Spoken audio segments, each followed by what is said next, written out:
Davy Crockett, king of the wild frontier. There is Lee Oswald. He's been shot. He's been shot. Lee Oswald has been shot. That's one small step for man. Good morning, Vietnam! Ladies and gentlemen, the Beatles. Welcome to the Howdy Boomer Show on the YouTube channel. This is a daily broadcast by baby boomers for baby boomers. Join the Peanut Gallery, become an official member of HowdyBoomy.com, where there's great gifts and ideas for the baby boomer generation. And we're going to be talking daily about things that affect everyday life. Like, we're going to be driving gas cars rather than worried about charging someplace to take half of our life getting there. We're going to be cooking with gas rather than whatever the woke generation wants us to cook with. We're going to be worried about climate change, but unlike John Kerry, who looks like the love child between Secretariat and Jerry Seinfeld, we're going to be letting Mother Nature take care of that. We're going to go back to the days when the good guys were the cops, the bad guys were the criminals. We're going back to the days when if you were born with a penis, you were a male. If you were born with a vagina, you were a female. Every day we're going to be broadcasting ideas that's going to help make America great again.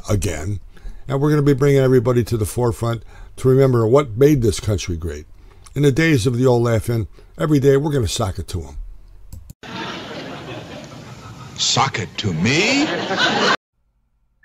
Welcome to the Howdy Boomy Show. I hope everybody is well today. I was just thinking about this past week where the congressional heads of departments and Congress got together and passed the debt ceiling limitation, raised it so they could borrow more money and take more money out of the private sector's ability to pay bills and use it for the government's. And they say they're really not solving anything, they're just kicking the can down the road. And I just remember days of our growing up as baby boomers where kicking the can was actually a game. That went outside after school, you played kick the can, you played it, you played tag, you played cowboys and Indians, which I guess is politically incorrect now, but you did things outside, you had personal contact, you played.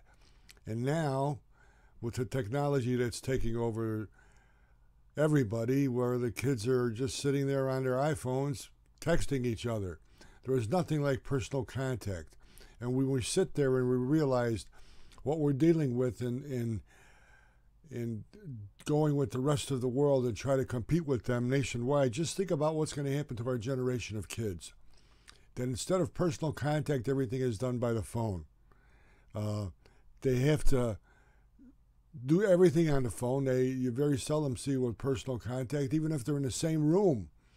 They're sitting on the chairs opposite of each other and they're texting. And you wonder about what's happening, what they're teaching in schools. You take a look at let's say, for instance, the Oriental population, how they bring up kids and how they make them study. They have them study very, very hard because bad grades is very, very bad in that family. They don't like it taken, and you're responsible for your own actions. You have to be the best, as opposed to what we're teaching our kids in school, where basically it's not your fault. They're playing ball games now where nobody wins. Everybody gets an award, a participation award. There's no winners or losers. Everything is all right.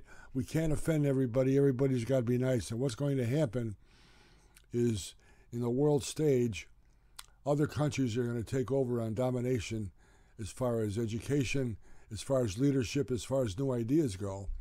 Because what we're teaching in schools is, let's everybody get along. Don't worry about it if you don't succeed. We don't want to hurt your feelings, which, as we know, is a bunch of crap. But that's what we're going into now.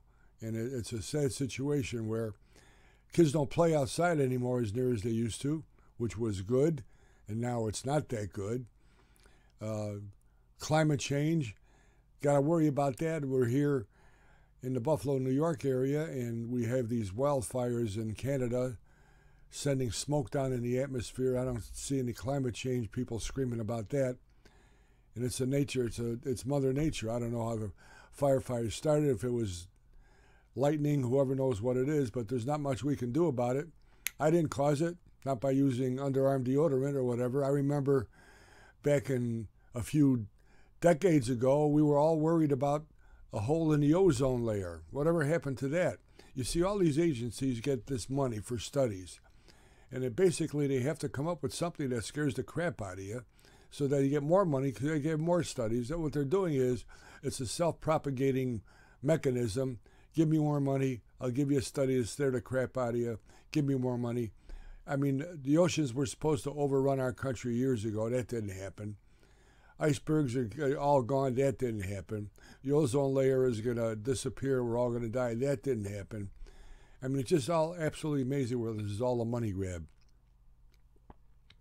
I see where they're ready to indict President Trump on the handling of classified documents from the White House.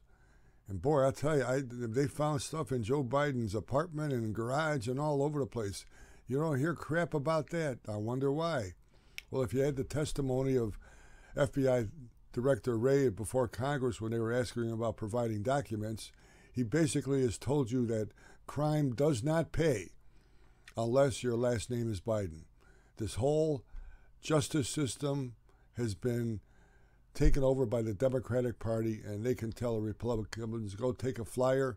We're not going to give you anything you want. And that's a dangerous situation. J. Edgar Hoover is rolling over in his grave, which is hard to imagine because he was not exactly the greatest individual in the world. But now the FBI is out to get Donald Trump, Catholics, anybody who believes in the Constitution, anybody who opposes Joe Biden, anybody who opposes the Democratic Party. The FBI is going to come after you. And it's a corrupt institution now, which is a sad situation in the United States. I can't understand it, but we have to turn it around, and it starts with the media. This election coming up, more and more people are coming out on the Republican side joining in. And I'm going to tell you something. What's going to happen is you're going to find out that Robert F. Kennedy Jr. is going to make a race out of this because Joe Biden is clueless. He is, number one, he's not running the country. I don't know who is, but it's not him. And people are realizing that when he's falling down, when he can't hold a press conference, he's not going to debate because he can't put four thoughts together for more than 2 minutes. And what's going to happen is Robert F. Kennedy Jr. is going to make some inroads. And now the press is going to be really difficult to have a decision to make because Kennedys were a very, very, very, very big name from the 60s on out up until Ted Kennedy died. And they have a good machine. They know how to do politics. They're going to run a hell of a campaign against Biden. It's going to be very interesting to see, and myself as a Democrat, to see what Robert F. Kennedy Jr. does. Do I believe in what he says? Not really, but he's going to put up a hell of a fight. He's going to give Biden something to think about. He's going to give all of us something to think about, the Democratic Party something to think about. And I was really interested when he said, when he first initiated his campaign, that he thought the CIA was involved in the assassination of his uncle JFK. That tells you something. So all these institutions better watch out because everything is coming to the forefront. I hope you have a great day. God bless you. God bless America. We're going to make America great again. Go to howdyboomy.com and have a great day. We'll see you tomorrow.